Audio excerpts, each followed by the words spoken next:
नमस्कार दोस्तों, dream time channel में आपका स्वागत है। आज मैं आपको ऐसी कहानी सुनाने जा रही हूँ जो आपने ना कभी सुनी होगी, कभी देखी होगी। तो आप ध्यान से सुनिए। पहली मुलाकात, अटूट मन, राहुल सिंघानिया और नैना की कहानी। मुंबई की बारिश अपनी रफ्तार में थी, लेकिन आज सिंघानिया परिवार के एंटरप्राइजेज 28वीं मंजिल पर कुछ और ही तूफान आने वाला था। राहुल सिंघानिया 32 साल का करोड़पति, शहर का सबसे तेज और सख्त बिजनेसमैन टाइकून, अपने ऑफिस में बैठा लैपटॉप की स्क्रीन पर आंखें गड़ाए हुए था। हर चीज़ परफेक्ट चाहिए थी उसे, काम, समय, खाना, हर चीज़ परफेक्ट चाहिए थी। इस समय दरवाज़ा हल्के से खुला। सर, आपकी नई असिस्टेंट आई है, सेक्रेटरी ने डरते डरते कहा। Rahul Singhania, send her in the office, Rahul ने बिना आंखें हटाए कहा।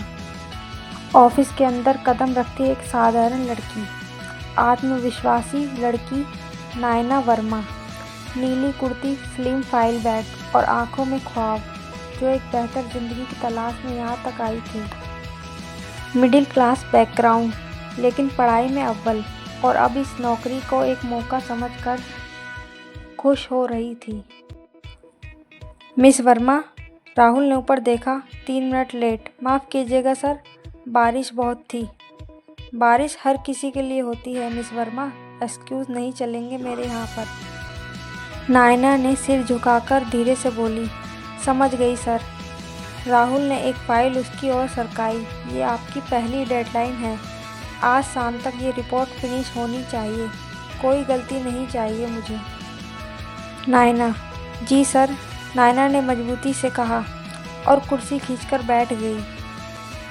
पूरे दिन ऑफिस में हलचल कम और टेंशन ज़्यादा थी। राहुल हर छोटी गलती पर नाराज़ होता था, लेकिन नैना चुपचाप काम करती। उसने चाय भी नहीं पी, सिर्फ रिपोर्ट पर ध्यान दे रही थी। शाम के 6 बजे उसने रिपोर्ट राहुल की टेबल पर रख दी। Done sir. राहुल ने रिपोर्ट उठाई, एक नज़र डाली और बोला, नॉट बैड।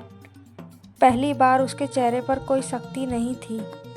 नैना ने हल्के मुस्कुराते हुए कहा, thank you so much sir. Rahul का स्वभाव ऐसा क्यों था? इसका जवाब छुपा था उसके बीते सालों में।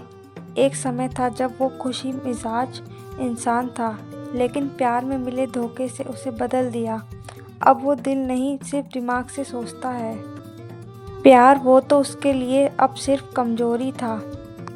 नैना रोज ऑफिस आती, ट्रेन पकड़ती, 2 बसें बदलती। माँ बीमार थी, पिता रिटायर, घर की जिम्मेदारी उसी के कंधे पर थी। पर उसका सपना था एक दिन खुद का घर लेना, माँ को अच्छे अस्पताल में दिखाना और ज़िंदगी को अपने तरीके से जीना। राहुल जैसा बॉस उसके लिए मुश्किल तो था, लेकिन ये जॉब उसकी ज़िंदगी बदल सकती थी। कुछ हफ्तों में राहुल ने नोटिस किया कि नैना की बातों में ईमानदारी है। वो हर काम समय पर करती है, किसी से गॉसिप नहीं करती और सबसे विनम्र व्यवहार करती है। एक दिन एक बड़े क्लाइंट की प्रेजेंटेशन तैयार करनी थी। पूरी टीम ने गलती कर दी थी। नैना ने वो प्रेजेंटेशन रात के 9 बजे तक अकेले बैठकर दोबारा तैयार की। राहुल ने पहली बार उसकी तारीफ की। गुड वर्क मिस वर्मा, नैना ने मुस्कुराकर कहा। थैंक यू सर, मेरा काम है ये, मुझे करना ही है। अगले दिन राहुल ने खुद कहा, आपने कल अच्छा काम किया था, आइए एक कॉफ़ी हो जाए। नैना चौंकी। सर, आप आज मुझसे पूछ रहे हो?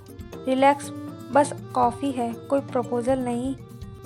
दोनों हंसे पहली बार साथ में। कहते हैं शुरुआत भले ही सख्त हो, लेकिन अगर इंसान सच्चा हो तो दिल भी पिघल ही जाता है। राहुल और नैना की मुलाकात एक बॉस और असिस्टेंट की तरह हुई थी, लेकिन अब उनके बीच एक अनकही समझ बनने लगी थी। एक दिल जिसने प्यार से नफरत की थी, अब धीरे धीरे फिर से धड़कनें चलने लगी, फिर से दिल धड़कने लगा। एपिसोड 2, बातों का असर। मुंबई की सुबह भीड़ और भागदौड़ से भरी होती है। पर आज कुछ अलग था। ऑफिस में जैसे हवा थोड़ी हल्की लग रही थी। राहुल सिंघानिया, जो कभी किसी से मुस्कुराकर बात नहीं करता था, आज सुबह आते ही एक प्यारी सी गुड मॉर्निंग बोल रहा था। नायना, जो अपनी सीट पर बैठकर रोज चुपचाप काम शुरू कर देती थी, कुछ पल के लिए ठिठकी। कल की कॉफ़ी उसके जहन में रह रहकर लौट रही थी। वो ये सोच रही थी बार बार उसी पल को जब राहुल ने बोला था, बस कॉफ़ी है, कोई प्रपोज़ल नहीं। वह यही पल बार बार महसूस कर रही थी। इसलिए सब ऑफिस में मुस्कुरा रही थी। सब उसको देख रहे थे मगर समझ नहीं पा रहे थे। कल की कॉफ़ी कोई बड़ी बात नहीं थी।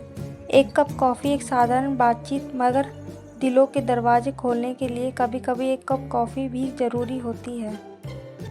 Good morning miss Verma, Rahul ने कहा। नायना थोड़ी चौंकी। राहुल सिंघानिया, गुड मॉर्निंग, और वो भी मुस्कुरा कर। गुड मॉर्निंग सर, उसने धीरे से जवाब दिया।